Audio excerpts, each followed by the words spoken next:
Chloe, no last name, just the girl who paints Cresthaven's secrets onto canvas, stands in the open doorway at 3:17 p.m., hoodie slipping off one shoulder, bare feet cold on the hardwood. The apartment smells like turpentine, cinnamon from the candle I never blew out last night, and the faint cardboard scent of online shopping regret. A tower of brown boxes blocks half the hallway, 5, 6, 7 packages stacked like Jenga, labels peeling. One already split open, with a corner of bubble wrap peeking out. I didn't even hear the knock. I just opened the door for fresh air and found this leaning monument to impulse buys. Short, you guys will never believe what happened. I'm Chloe, 22, and this is happening right now, 3:17 p.m. on a lazy Saturday in January. The boxes are still teetering, the fairy lights are still flickering like they're gossiping. The echo of his footsteps hasn't even reached the stairs yet, and the faint scent of cedar and snow is already curling through the cracked door. Hit that subscribe button, ring the bell, drop a comment if you've ever had a delivery turn into this. Let's go. I reach for the top box, too high, too wobbly, when a shadow falls over the pile. Everett appears, toolbox in one hand, the other already steadying the stack. Salt and pepper hair dusted with melting snowflakes, green eyes cataloging every detail from the split box to the paint smudge on my cheek. Flannel sleeves rolled high, forearms dusted with sawdust, and a faint grease streak on one knuckle. A tiny scar near his elbow catches the hallway light, a thin white line from some long-ago job. "Looks like you ordered the whole internet," he says, half smile, calm as winter dusk. "Need a hand?" "Dead in the water," I answer, stepping aside. "Welcome to the chaos." He crosses the threshold like he's been here before in another life. Boots off at the mat, slow, deliberate, socks dark with melted snow. He lifts the top 3 boxes in one easy motion, muscles shifting under flannel, and carries them inside. I follow with the split one, bubble wrap trailing like a tail. The soft thud of cardboard on hardwood echoes. 1 trip, 2, 3. Each time he bends, the stack shrinks. Each time he straightens, the apartment feels smaller, warmer, dangerous. Trip 1, the heavy one with the easel I swore I needed. He sets it down, wipes a bead of melted snow from his brow. Our fingers brush on the tape, static. "Art supplies?" he asks. "Guilty," I say. He laughs, low, surprised, the sound rumbling in my ribs. Trip 2, the mystery box that feels like books. I tear the corner wider. 3 hardbacks on color theory spill out. He catches one before it hits the floor, thumb tracing the spine. "You read this stuff?" "I live it," I answer. His eyes flick to the half-finished canvas in the corner, raw red strokes slashing across linen. "Looks like it," he murmurs. Trip 3, the lightweight one that rattles, paintbrushes, a new palette, a tiny tin of gold leaf I don't remember ordering. He sets it on the coffee table, watches me slice it open. Gold leaf flutters like confetti. 1 flake lands on his knuckle. I brush it off without thinking. His skin is warm, snow cool at the edges. "Careful," he says. "That stuff sticks." "So do I," I answer. And the words hang between us like the last snowflake before it melts. Trip 4, the awkward one, long and thin, canvas rolls. He carries it horizontally. I guide the end. Our hands overlap on the plastic. Static again. "You always order in bulk?" he asks. "Only when I'm avoiding something," I say. He tilts his head. "What?" "Real life," I answer. He smiles, real, reckless, and sets the roll down like a promise. Trip 5, the last one, small but dense. Turpentine, linseed oil, a new brush cleaner. He lifts it easily, but I insist on helping.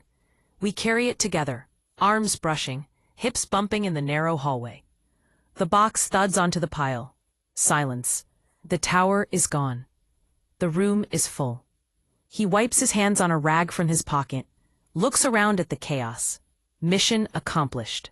I step closer, bare feet on warm wood now, until the space between us is just heartbeats and cardboard dust. "You didn't have to," I say. "Figured you'd be buried," he repeats, softer. "I'm not anymore." His gaze drops to my mouth, lingers, climbs back up. Chloe, he says, my name careful, like it might bruise.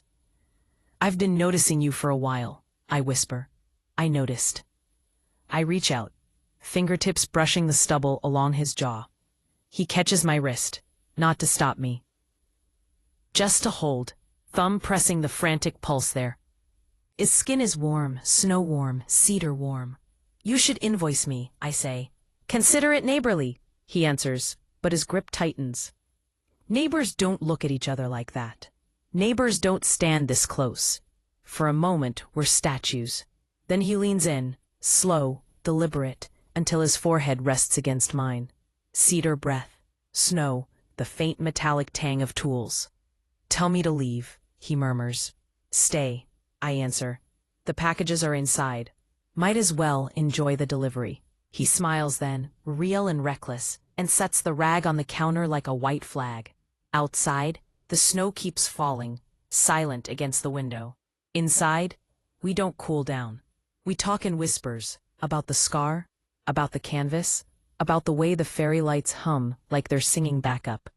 We laugh when a box tips and spills gold leaf across the floor, mop it up with the sleeve of my hoodie, end up closer than before. When the clock hits 4:42, he pulls me onto the couch, blanket around us both, and we watch the snow paint the fire escape white. He tells me about the orchids in his greenhouse that refuse to bloom until the first hard frost.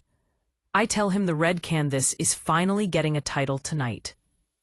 He brushes a snowflake from my hair at 5:17 p.m. Still cold? He asks. Good, I whisper back. Let it stay. The snow thickens, muffling the city into a hush. The boxes sit forgotten, a cardboard skyline. We shift on the couch until my head rests on his shoulder, his arm draped along the back, fingers tracing idle circles on my upper arm. The fairy lights blink slower, like they're settling in for the night. I close my eyes and breathe him in. Cedar, snow, the faint warmth of the room finally winning against the cold. His thumb finds the pulse at my wrist again, counts it like he's memorizing the rhythm. At 6:03 he stands, pulls me up with him. Show me the canvas, he says. I lead him to the corner where the easel waits, half hidden under a drop cloth. I tug it away. Raw red strokes slash across the linen, violent and alive.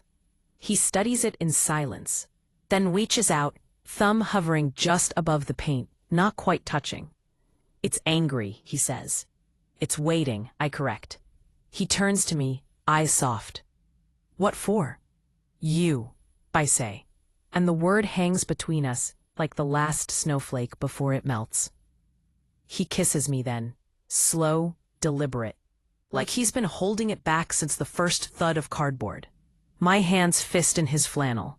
His palms slide to my waist, lifting me onto the low table beside the easel.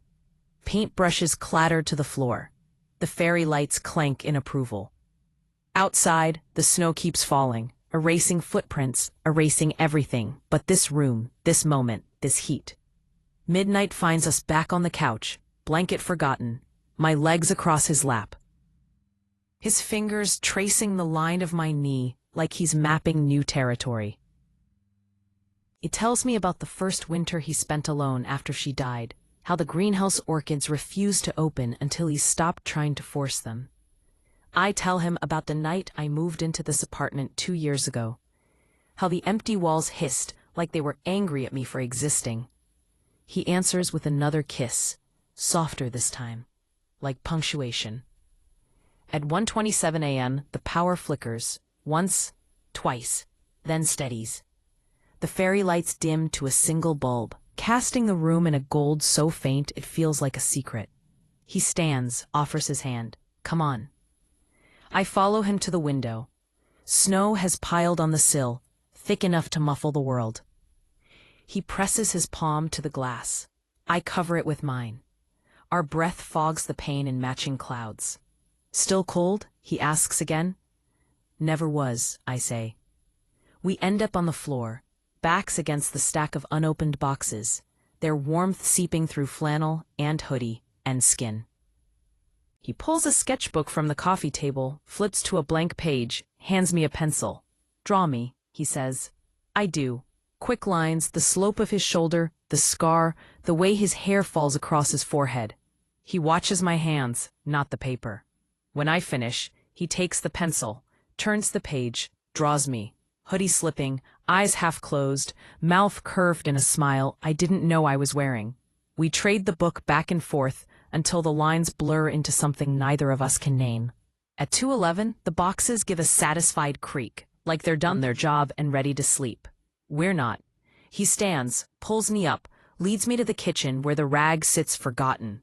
He pours 2 glasses of water, hands me one. Last sip, he says. I drink. It's cold, clean, perfect. He takes the glass, sets it down, kisses the taste from my lips. The snow stops sometime after 3. The city is white and silent outside the window. Inside, the fairy lights hum low. The last bulb finally gives up and goes dark. We don't notice. We're on the couch again, tangled under the blanket, his heartbeat under my ear, my fingers tracing the scar on his wrist, like it's a map to somewhere I've always wanted to go. Dawn creeps in around 5:47, pale and shy through the blinds. He stirs first, presses a kiss to my temple. Gotta check the greenhouse, he murmurs. I nod, half asleep, already missing the weight of him. He stands, pulls on his boots, leaves the flannel on the floor like a promise. At the door, he pauses, looks back. Still stacked? He asks. Higher, I answer. And that's how bringing in the packages became everything. Like, subscribe, ring the bell, comment your wildest online order story. Chloe's dangerous desires just got stacked higher.